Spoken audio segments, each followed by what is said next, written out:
Michael B. the Game Genie here, and today on Game Genie Reviews, we're going to be taking a look at the Golden Axe Revenge of Death Adder 3/4 scale arcade from Arcade1Up.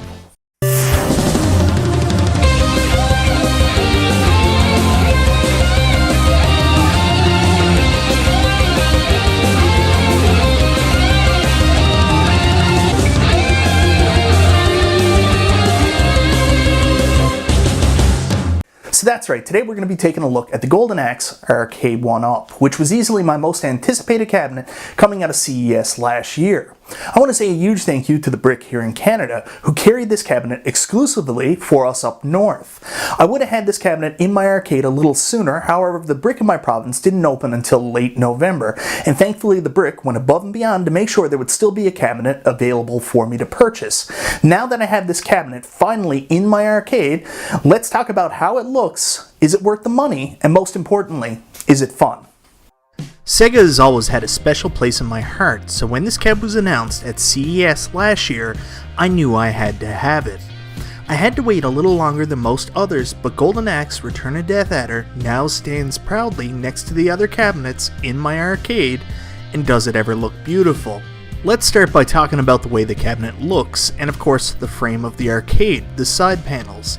Here they have taken the art from the original dedicated Golden Axe Revenge of Death Adder arcade cabinet and made it fit to their standard Arcade1Up form factor, and it actually looks pretty great. Typically, there have to be some concessions made with the art, like moving it to a slightly lower place on the cabinet or cropping it in order to get it to fit the standard Arcade1Up side panel, but with this one, the fit is nearly perfect and the art is adorned towards the top of the cabinet just like on the original arcade. I really love the side art here, as it's just such a well-designed logo and artwork that works so well against the black.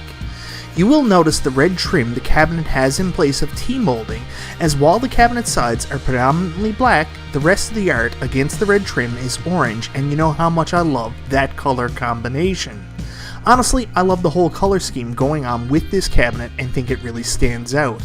I did have some slight damage on the inside of one of my side panels, but thankfully, the funny guys at the factory painted over the damaged area black, so it isn't super noticeable. Of course, I know that I am beating a dead horse, but I love when Arcade1Up changes the form factor to try and mimic the original cabinet, and it's the only thing that could have improved the look of this beautiful cabinet in my opinion. I am looking forward to see this becoming more the norm going forward. The marquee is awesome looking. Arcade1Up first party light up marquees are usually pretty impressive, but this one is really great. It has nice even light distribution throughout and no visible hotspots, and the art looks fantastic. The marquee relies on all the same colors of the cabinet, and they are just so vibrant when the power comes on. I love the artwork, and if this doesn't scream 80s action and cartoons, I don't know what does. This is a really cool looking marquee that does this cabinet justice. The bezel around the screen is both a recreation of the original cabinet and an expansion. The expansion comes from the axes that are around the top of the screen, as there really wasn't anything on the original cabinet, just CRT edges. On the bottom, however, they have accurately recreated the included sticker explaining the controls, and I think that is just the best. I love when they recreate these stickers, and the attention to detail and authenticity really hammers home that classic arcade experience for me. The screen is of course the Wave 3 BOE monitor I have constantly been gushing over in these reviews, and here once again it looks fantastic. The colors all look top notch, and there is no ghosting or weird discoloration from viewing angles. The picture quality is fantastic, and you have probably never seen these games look so good. What's that? You prefer how these games look on a CRT? Well, good thing for you that this cabinet was done by Code Mystics, who added in settings to adjust the gameplay experience, and one such setting was a scanline filter. Personally, I think this is a great touch, especially for those CRT fanatics, and looks really good, but I prefer to leave it off personally. The control panel is big and beautiful, adorning the awesome art of the original 4-player Golden Axe Return of Death Adder cabinet. The button layout and color scheme is a 1-for-1 match with the original cabinet, with red ball toppers and red, blue, yellow, and white buttons, and it all looks great. Of course, the big debate with this cabinet is, does it need to be 4 players, as honestly only one of the games is a 4-player game. Also, there are so many people in the community out there that, like me, are running out of space, and the extra 10-ish inches on either side of these 4-player panels takes up is valuable real estate in our arcades. Well, the cabinet is modeled after the Return of Death Adder cabinet, which was 4-player, and I want these things to be as arcade authentic as possible, so I appreciate they did it. What I didn't appreciate is that one of the corners was either damaged in shipping, or more likely sent out like this. The controls are the same clone Samwa sticks and buttons they have been using since Wave 3, and honestly, they feel pretty good. They are responsive, and I can play all of the games included on this comfortably with the provided controls. There are some weird issues with the button layout and specific games that we will talk about more as we get into the games themselves. One thing I was extremely happy about is that the player 1 and 2 for 2-player games defaults to players 2 and 3 on the 4-player control deck, so you are directly facing the screen when playing and not at a weird angle unnecessarily. The only caveat to that, however, is that when playing at player 2 on a 2-player game, which is player 1, you still have to coin in by pressing the player 1 button, which feels weird and will definitely take some time getting used to. The front panel, of course, is the basic black displaying the logos of the games included, and I think that looks pretty great. The included riser is one of my favorites, as the front recreates the awesome art from the control deck, while the side panel works like a continuation of the side of the cabinet. Only area of critique, of course, is that the logo from the side is duplicated on the riser on the side in a way, but I'm just nitpicking here. Overall, this is a stunning cabinet with great art and a great color scheme that will absolutely stand out in your game room or home arcade. I love the look of this cabinet. The orange and black is such a good combination, and that awesome 80s inspired cheesy artwork speaks to me on so many levels. However, not all of you are as caught up with how the cabinet looks as I am, and you are mainly focused on the games. Well, now let's take a look at the games, and most importantly, are they fun to play? I am actually so excited to talk about the games on this cabinet, as unlike other cabinets for me, it's the overall lineup of what's included on this cabinet that got me so excited, not just a title game or 2. When this cabinet was originally announced at CES, it was slated to have 4 classic Sega games, and we heard they were still working on adding a 5th, and I am so glad that that became a reality.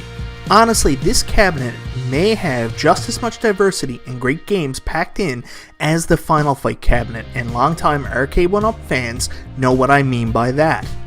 First up is the title game for the cabinet, Golden Axe Revenge of Death Adder, and this is one I had actually never played in the arcades or at home. In fact, this is essentially the first ever North American home release of the game, as it was never previously ported to any console. Golden Axe Revenge of Death Adder is an expansion of the arcade original Golden Axe in almost every way, expanding upon the character design, making the characters and enemies bigger with more detailed sprites. The levels are now much more improved, with beautiful landscapes to traverse and even branching paths in the game that add an element of replayability to a beat 'em up for those who tire of them quickly. The movesets have also been improved, as well as the rideable enemy characters can now carry usable in-game weapons. This game does everything a good sequel should in giving you more of the same, but better in every possible way. I lastly want to talk about just how pretty and impressive this game is. Kudos to Code Mystics for getting this game working so well on Arcade1Up's hardware. The original Golden Axe was the game I alluded to earlier that almost wasn't on this cabinet, and I mean, if you're going to do a classic Sega arcade cabinet, how do you not include Golden Axe?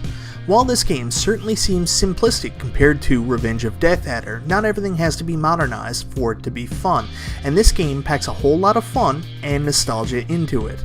I of course played the home version of this on my Sega Genesis to death when I was younger, and never would have dreamed of having the arcade in my house someday, but here we are, and it honestly feels pretty good to play it this way.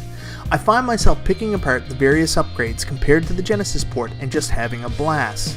The game controls great, sounds great, and looks great, and this is the definitive way, in my opinion, to play Golden Axe.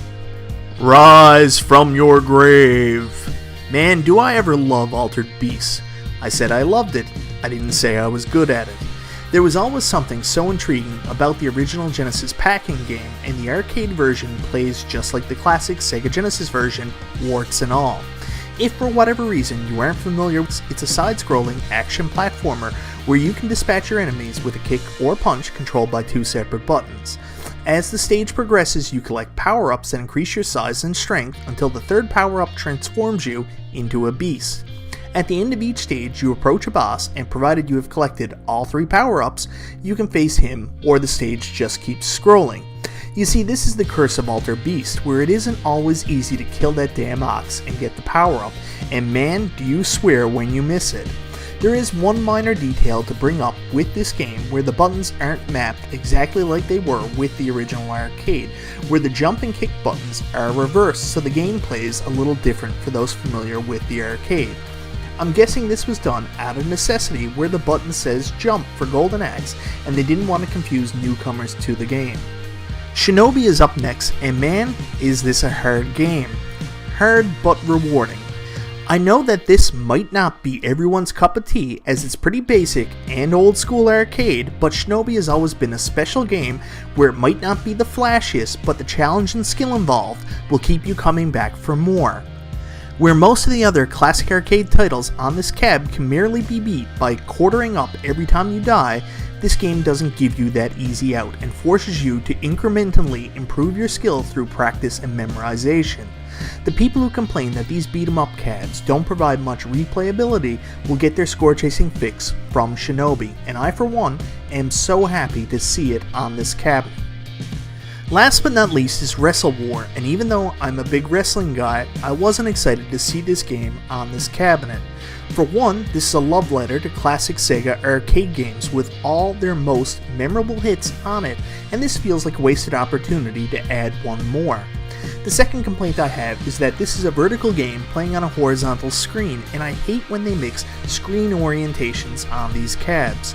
To be fair, vertical on a horizontal appears much better than horizontal on a vertical, and they also went an additional step of adding a bezel so the black area wasn't as noticeable, so that actually helps. I wasn't as familiar with Wrestle War as the other games on this cabinet and kinda didn't give it a chance at first, but after playing it a little more for this review, you know, it's kinda fun. It does all the basics of what a simple wrestling game should do. It doesn't control nearly as smooth as the Technos arcade wrestling games we all know and love, but it's still pretty good, and you should pick up the hang of it pretty quickly. Honestly, this may be a sleeper hit on this cabinet and push it over the top with the best all-around games list on any cab to date. Overall, this games list is fantastic, and all 5 games play well and are extremely fun and will keep you coming back to this cabinet over and over again.